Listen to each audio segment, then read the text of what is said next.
আসসালামু আলাইকুম। স্বাস্থ্য ও পরিবার কল্যাণ মন্ত্রণালয়ের আওতায় সিভিল সার্জনের কার্যালয়ে একটি নিয়োগ বিজ্ঞপ্তি প্রকাশিত হয়েছে, যেখানে আপনারা দেখতে পাচ্ছেন স্বাস্থ্য সহকারী পদটাও দেয়া আছে। এখানে সর্বমোট 154 জন লোক নিয়োগ করা হবে। আবেদন কীভাবে করতে হবে, আবেদন করতে আপনার বয়স কত হতে হবে, আবেদন করার জন্য কত টাকা প্রয়োজন হবে, সব কিছু কিন্তু ভিডিওতে আলোচনা করবো। আশা করি আপনারা ধৈর্য সহকারে সম্পূর্ণ ভিডিওটা দেখবেন। আর মূল ভিডিও আলোচনা করার পরে ছোট্ট একটা রিকোয়েস্ট থাকবে, আপনি যদি আমাদের রায়হান কবির ইউটিউব চ্যানেলে নতুন দর্শক হয়ে থাকেন তাহলে অবশ্যই চ্যানেলটি সাবস্ক্রাইব করে দেবেন। এখানে আমরা নতুন নতুন সরকারি চাকরি নিয়ে আপডেট ভিডিওগুলো তৈরি করে থাকি। তো বর্তমানে চলমান একটা নিয়োগ বিজ্ঞপ্তি নিয়ে আলোচনা করবো, সেটা হচ্ছে আনসার ব্যাটালিয়ন। সো আনসার ব্যাটালিয়নের এই সার্কুলারটিতে কিন্তু যাদের বয়স 18 থেকে 22 বছরের মধ্যে তারা কিন্তু আবেদন করতে পারবে। সো এখানে এসএসসি পাস হলেই আবেদন করা যাবে।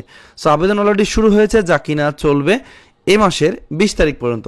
যাদের শিক্ষকের যোগ্যতা মিলবে তারা সবাই কিন্তু চেষ্টা করবেন এটাতে আবেদন করার। তো আমরা মূল টপিকে আসি। যেমনটা আমরা আলোচনা করেছিলাম, সিভিল সার্জনের কার্যালয়ে নিয়োগ বিজ্ঞপ্তি।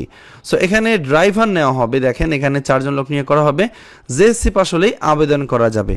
এর পরের পদ হচ্ছে স্বাস্থ্য সহকারী, 137 জন লোক নিয়োগ করা হবে, 9,300 থেকে 22,490 টাকা বেতনে।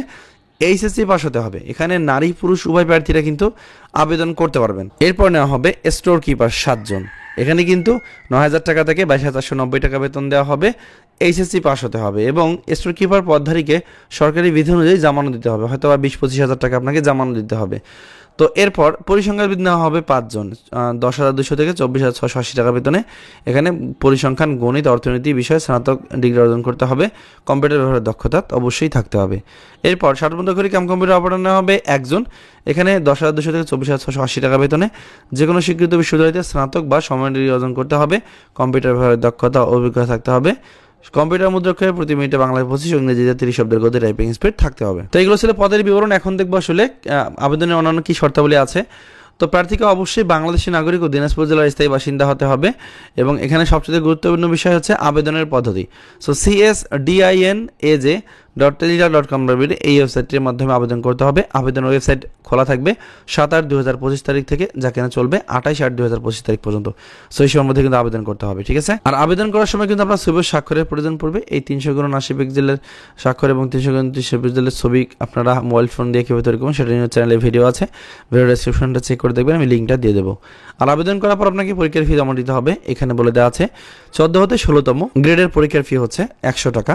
এখানে 12 টাকা সার্ভিস চার্জ আপনাকে জমা দিতে হবে, টোটাল 112 টাকা। আবেদন সাবমিট করার ঠিক 72 ঘন্টার মধ্যে আপনাকে জমা করতে হবে। আর জমা দেওয়ার প্রসেসটা এখানে দেওয়া আছে, এইটা আপনারা একটু দেখে নেবেন। আর একটা বিষয় আলোচনা করব, আবেদন ফর্ম যখন আপনি পূরণ করবেন অবশ্যই আপনার এসএসসি সার্টিফিকেট মূল্যে পূরণ করার চেষ্টা করবেন। তো সর্বশেষ বলবো, যেহেতু এখানে নির্ধারিতভাবে উল্লেখ করা আছে যে প্রার্থীকে অবশ্যই বাংলাদেশি নাগরিক হতে হবে ও দিনাজপুর জেলার স্থায়ী বাসিন্দা হতে হবে।